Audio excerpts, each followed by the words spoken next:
Hoy en nuestro programa hablaremos acerca de la tradición arquitectónica y cómo nuestra cultura se ve marcada en cómo construimos nuestras casas.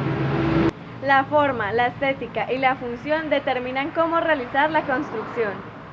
El arquitecto Javier Noza nos instruyó cómo la influencia europea en épocas de la colonia transformó el continente.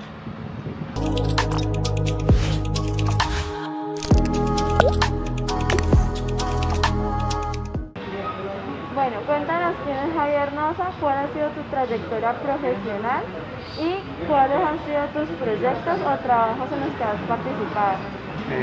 Yo soy arquitecto de la Católica de Manizales. Tengo especialización en gerencia de proyectos de territorio y evaluación inmobiliaria de la Católica también. He estado vinculado más que todo con el sector público.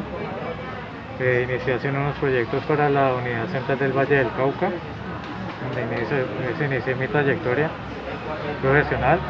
Estuve vinculado con un proyecto que se llamó Plan Parcial Centro. Y he estado vinculado con Secretaría de Hábitat e Infraestructura en el momento y con el Departamento Administrativo de Planeación también. Bueno, empecemos a hablar un poco de la arquitectura del Valle. ¿Qué proyectos en los que has participado aquí en el Valle? De arquitectura como tal, digamos que no he tenido como la oportunidad de tener un proyecto como de gran envergadura. Sin embargo, fui el diseñador de dos proyectos en la Unidad Central del Valle del Cauca, el Laboratorio de Simulación Hospitalaria, el Laboratorio de Fisiología. Pero he estado vinculado más que todo es con el ordenamiento del territorio y digamos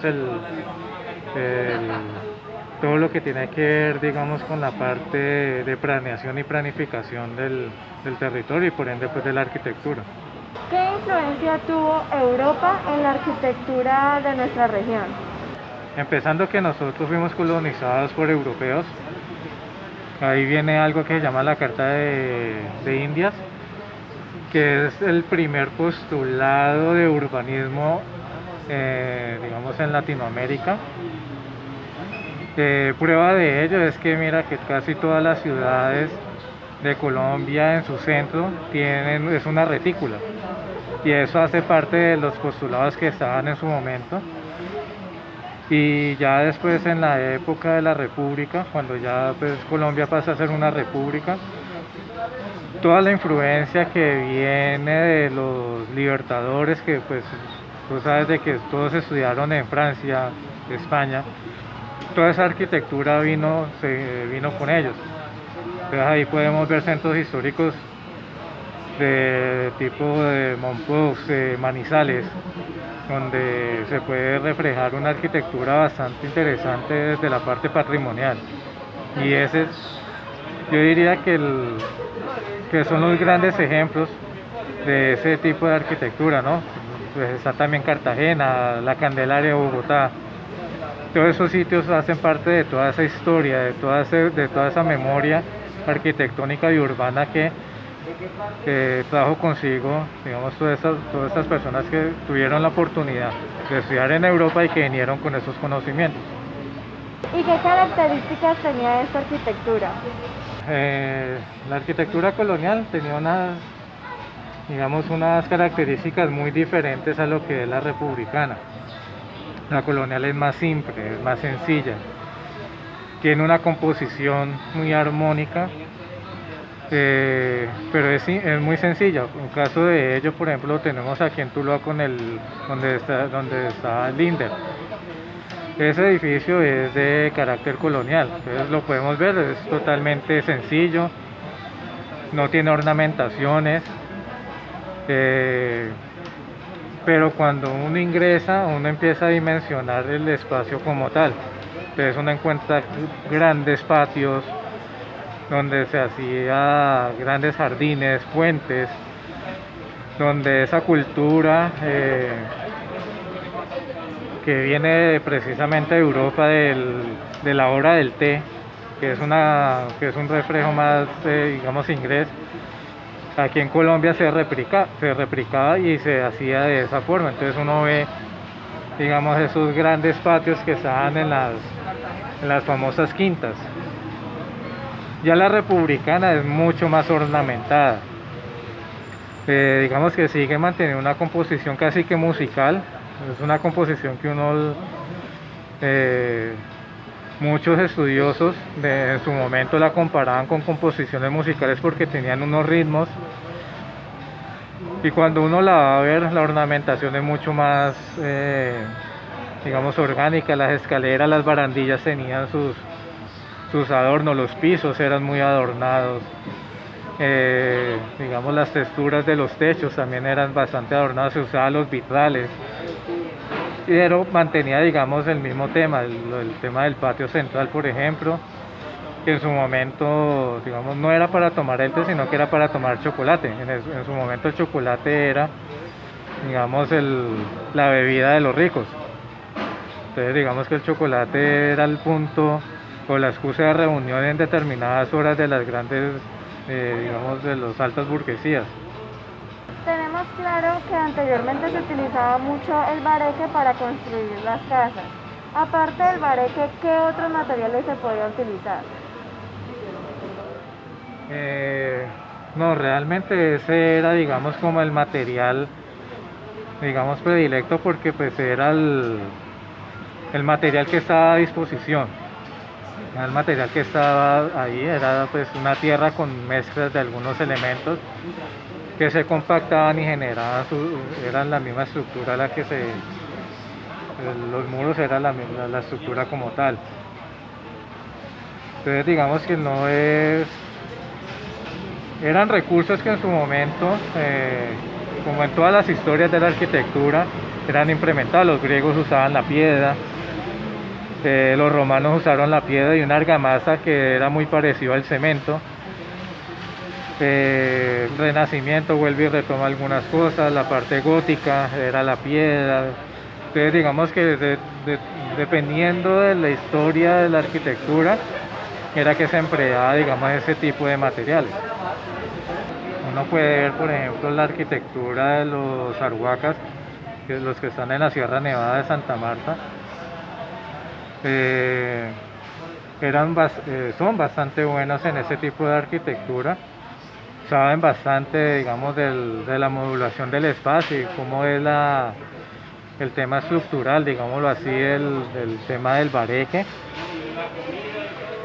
Incluso, por ejemplo, yo que estudié en Manizales, en el centro histórico hay edificaciones que todavía están construidas en bareque. Entonces, digamos que es parte, digamos, de esa misma cultura autóctona que los, digamos, extranjeros, españoles, ingleses, todo el europeo que llegó acá, digamos que vio como buena opción ese tipo de materiales para la construcción de viviendas, y empieza a adoptarlo también. ¿Y qué características tenía como tal esta construcción en bareque? Lo primero es que era bastante modulado, o sea, digamos que en palabras de ingeniería era una arquitectura bastante reticulada, tenía una composición bastante geométrica, lo cual le permitía precisamente a ese muro, digamos, tener el soporte como tal para poder que pudiera, digamos, tener una sostenibilidad en el tiempo. Como te digo, empieza ese tema y empieza a articularse un poquito con nuevas tecnologías, digámoslo en su momento, que es, por ejemplo, la malla de gallinero, que le empieza a dar como más soporte, la guadua, todo ese tipo de materiales que empieza a darle, digamos, como un enfoque mucho más fuerte a la arquitectura y digamos, y a la construcción en bareque. Tanto es así que actualmente hay proyectos hoy en día que están construidos en bareque, restaurantes que son, digamos, de estratos altos, pues, restaurantes finos que están construidos en bareque y son premios han tenido reconocimientos nacionales.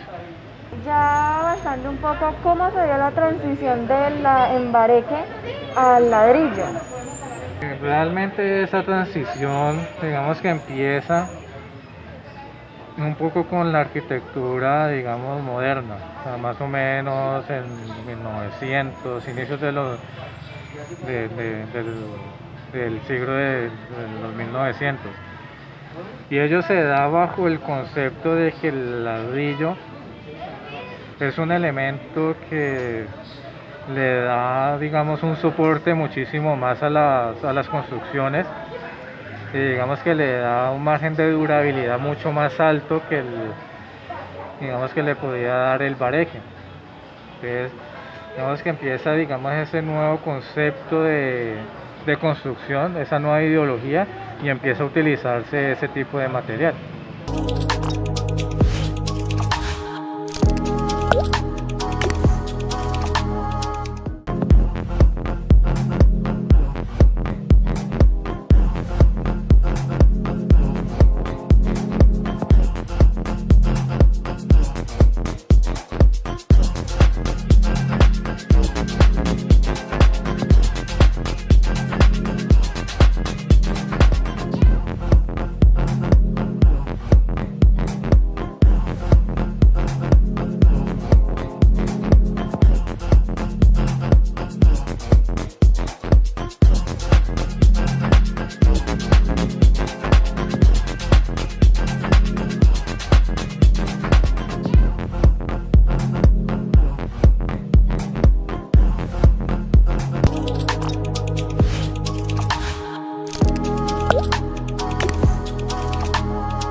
Porque si hablamos de que el bareque se podía sostener y aún hay sitios que están en muy buen estado estando construidos en bareque, porque en la actualidad se considera de que el bareque puede llegar a ser un poco peligroso en cuanto para la estabilidad de algún tipo de construcción en este material? Digamos que es una consideración inclusive un poco infundada. Tan es así que en la norma técnico de sismoresistencia, que es la que nos, digamos, reglamenta el tema de la estructura, tiene un capítulo especial para el bareque cementado y para el bareque pues con soportes en guado. Y tiene, digamos, todo un contexto de cómo se debe construir en ese tipo de material, porque se han dado cuenta de que efectivamente es un sistema constructivo que realmente funciona. Tan es así que tenemos un arquitecto muy famoso que es Simón Gaviria, que conceptualizó el tema de la construcción en Guadua y ha hecho obras en ese material, que es uno de los componentes fundamentales del bareque. Inclusive ha hecho obras en Alemania, en Guadua, y son construcciones que, digamos, que tienen toda la validez, digamos, tanto estructural como estética de la arquitectura, la construcción en madera e inclusive en el mismo bareque.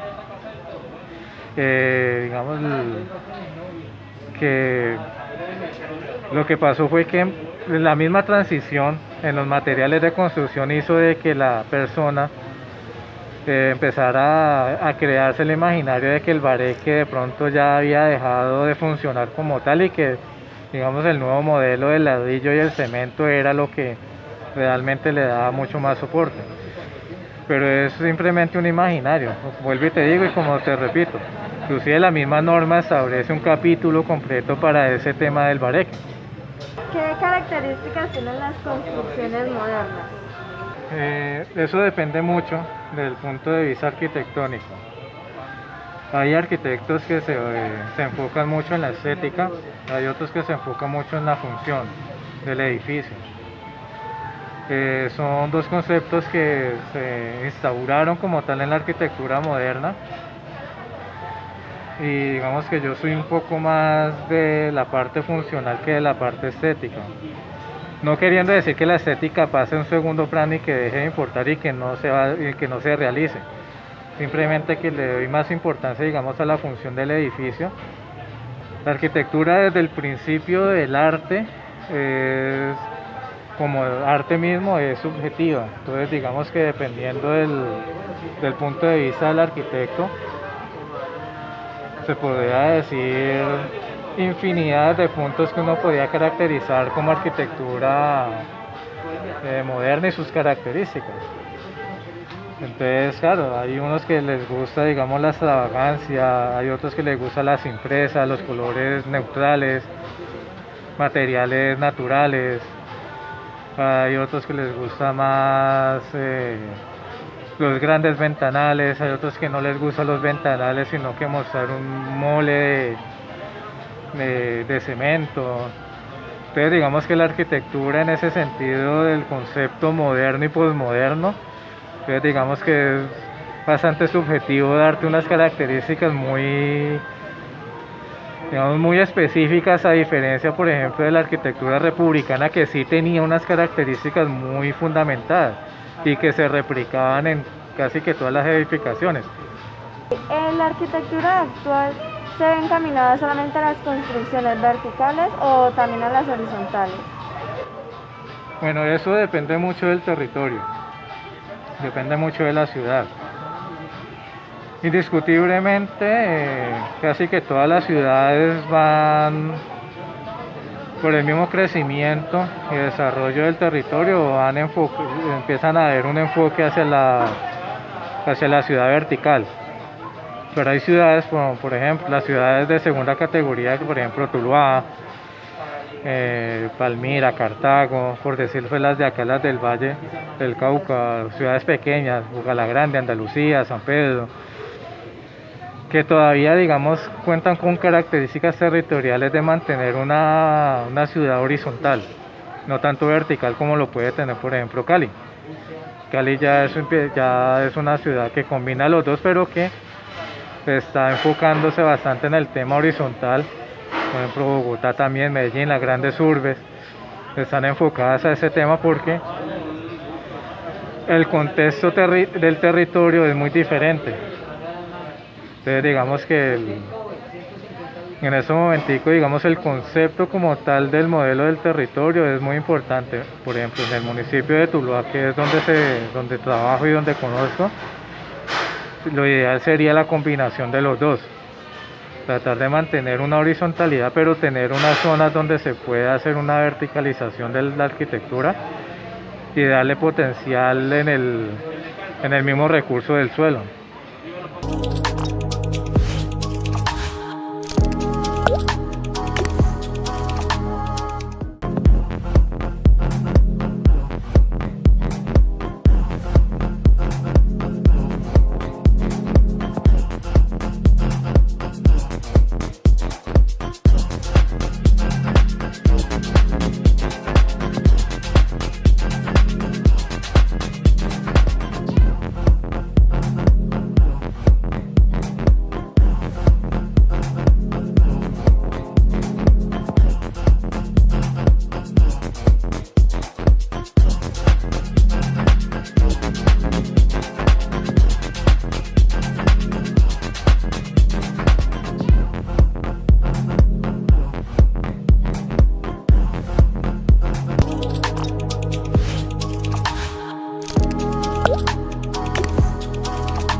Conozcamos la forma en la que se ha transformado la construcción en nuestro departamento, de la voz de uno de sus protagonistas. Un maestro de obra da a conocer sus preferencias a la hora de realizar su trabajo. Yo llevo más o menos trabajando así ya como oficial, llevo por ahí unos 4 añitos. Pero trabajando la construcción llevo más o menos unos 10 años. Es que antes de que se construyera con puro ciclópedo, no hacían columnas, hacían las casas nada más tradicionales, la tejita, la cañalaba, la tejita y ya. Ahora ya no, ya hoy en día yo me doy cuenta, hay 4 tipos de planchas. Está la plancha tradicional, que es la maciza, que lleva los castillos y farol. Está la de calcetón, que lleva unos cuadros así unos cuadros que reducen pues, el lleno de la plancha. Y está la de bloquelón. Hoy en día está la de bloquelón, está la de esta metal D, pala y copor. La cimentación ha cambiado un 100%. Antes era mero concreto y piedra, y ahora ya lleva hierrito, lleva el sol, lleva el hueco, porque ya no se hace chamba, sino que el hueco y el castillo es de para arriba, y ahí se le echa el solecimiento, y ahí pega el ladrillo. Hoy día es lo moderno, y entre más días van saliendo cosas. Vienen unas placas, imagínate que vienen unas placas que ya vienen hechas, y usted no hace sino poner arriba y extender esas placas, y echa un morterito y ya quedó la plancha, y siga para arriba. Sí.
¿Se puede decir que nuestros municipios siguen siendo tradicionales en cuanto a las construcciones? Tradicionales, habría que verlo en dos contextos.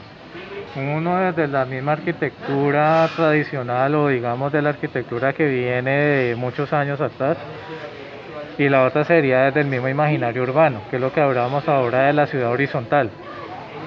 Desde ese punto de vista, sí, obviamente mantenemos un contexto tradicional de ciudad horizontal, donde preferimos vivir en una casa de un solo piso o máximo en un segundo piso.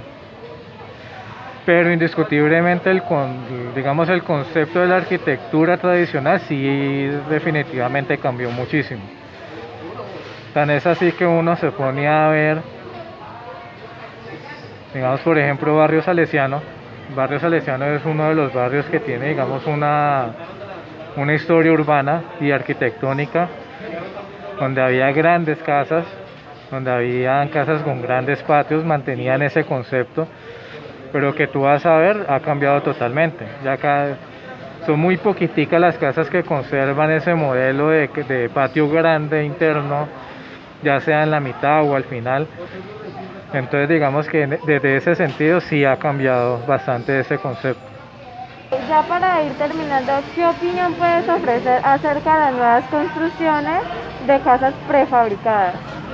En ese sentido sí, digamos que el concepto que podría dar sería,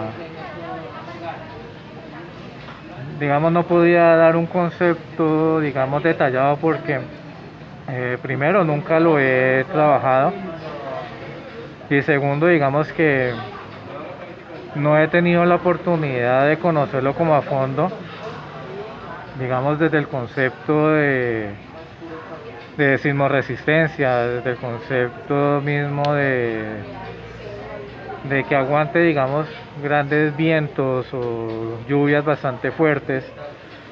Entonces digamos que es simplemente un modelo, digamos, de negocio, donde se puede construir una vivienda en muy poco tiempo, viviendas con los espacios que uno requiera.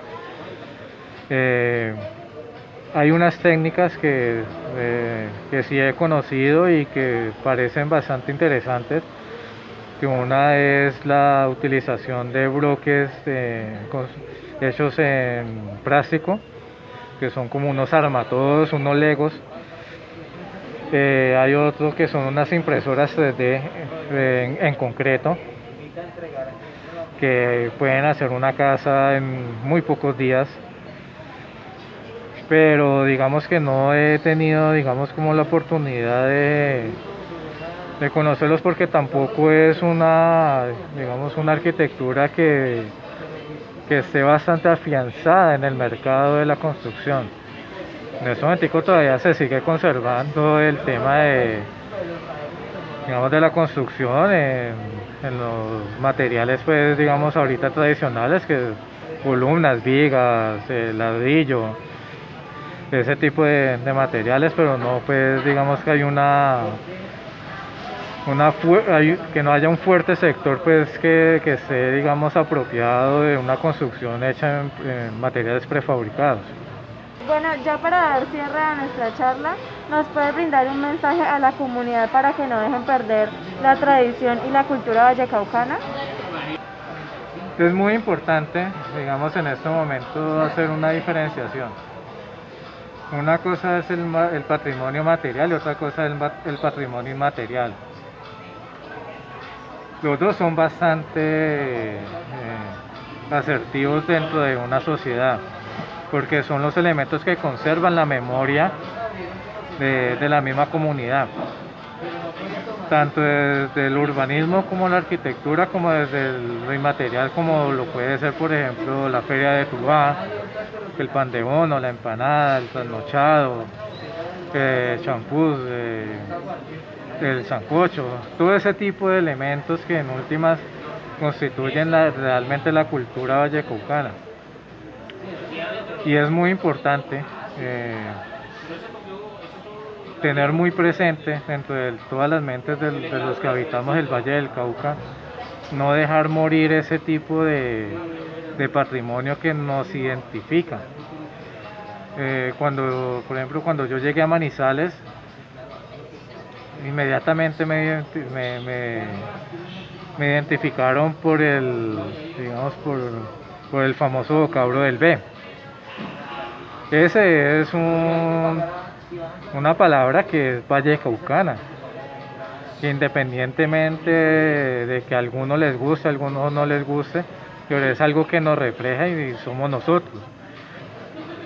La comida es muy importante, las tradiciones, la música, la salsa, ese tipo de elementos cuando uno se ponía a ver, son cosas que nos identifican no solamente en el resto del país, sino en el extranjero. Los europeos son fascinados con la cultura vallecaucana, con la cultura del Pacífico. Digamos que los estadounidenses también tienen un feeling bastante fuerte por esa cultura. Inclusive cuando uno ve el Festival del Petronio Álvarez en Cali, hay mucho extranjero. Uno ve mucho extranjero porque, digamos, que sienten cierto tipo de identificación en esa cultura, ya que es algo que es muy alegre. La comida, el tema de, por ejemplo, el ceviche, que te decía ahora, el pan de bono, son cosas que realmente nos caracterizan y que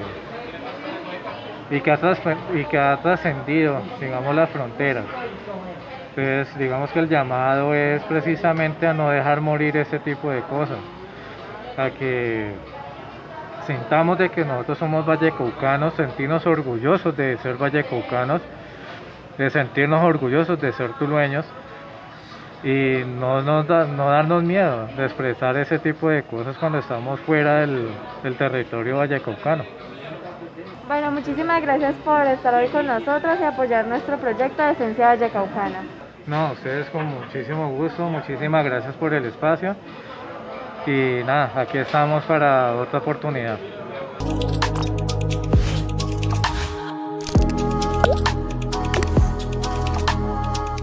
Hasta aquí nuestro programa. Nos vemos la próxima semana con más Esencia Vallecaucana.